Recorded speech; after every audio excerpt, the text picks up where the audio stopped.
those who don't. So I thought that I would share with you something that we're doing at Publicis Group. This is on the heels of last summer, when the Pulse nightclub and the two gentlemen were murdered by police officers. So in our industry, no, just every industry probably, people are not allowed to talk about this in the workplace. And unfortunately, and fortunately, we have to. So we walk around and try to ignore what's happening because we don't want to have to deal with it. But for those of color who are working in your space, they get up every day having to think about this. Now this starts when you look in the mirror in the morning. This is who I am.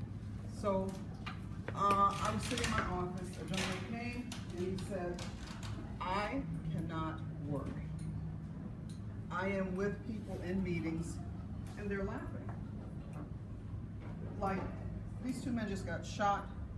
I'm a black man and I cannot focus, I cannot work. This troubles me.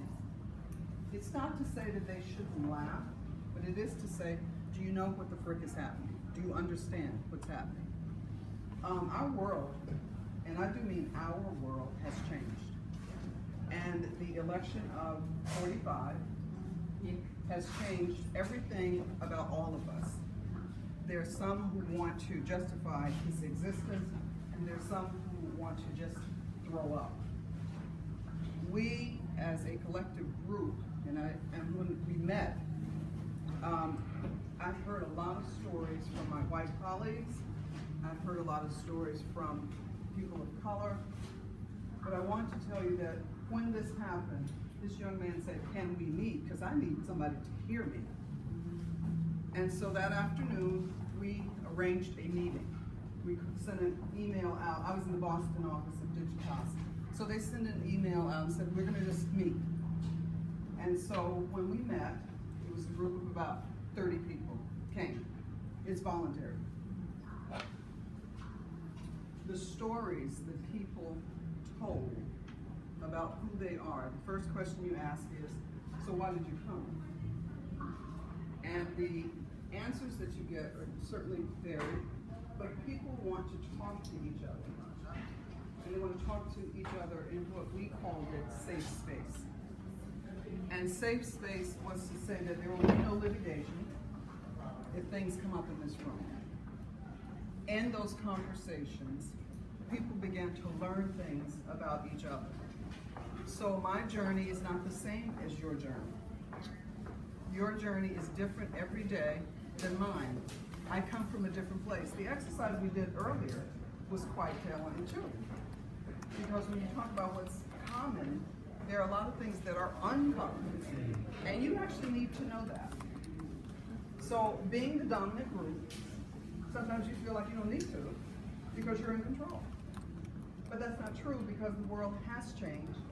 It is more brown and black, and we do have to change. And we do have to expand our mindset around what is that. So we had about 40 of these safe space conversations. From that, we created what is a toolkit. We put it in a toolkit, what is safe space and how to conduct it. I have a few copies here. We've made it generic because we're kind of believing that it belongs to Publicis Group. You know, we got a brand. But I think it's important that we start a movement about safe space. Some of the agencies have taken it and changed it to brave space because some people are a little afraid of coming into the room. Others took it and said, okay, we're going to create what is called isms.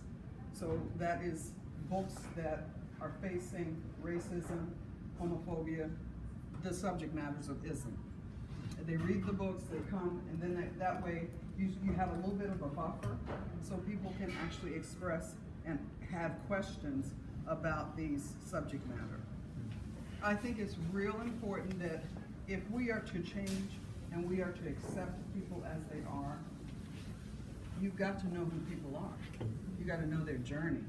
You have to be more interested in the person sitting next to you. So I've asked leaders when they go into meetings to start the meeting by asking people, so what's new with you? Get to a personal level with people so that they too feel that they're accepted and that they belong. We all know that belongingness is very important to the human experience. So this is not hard, you know what I'm saying?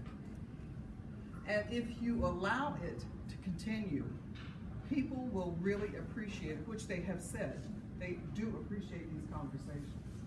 And it's about revealing yourself in a different way in the workplace. We cannot ignore humanness. And right now, we're trying to. But the human condition is what drives everything that the air you breathe. So I'm asking you, let's start a movement on safe space. Let's take a chance. Let's be courageous to say that we are going to change this world as it is. Why is it that we can actually get up and hate each other?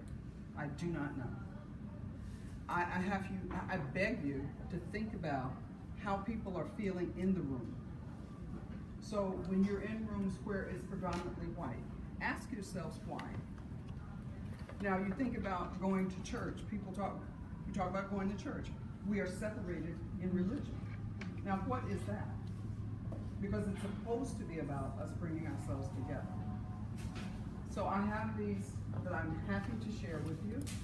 And it tells you how to conduct the safe space, because there are rules, of course, of engagement. And just try it. I kind of believe that if you set yourself free, we will all be free.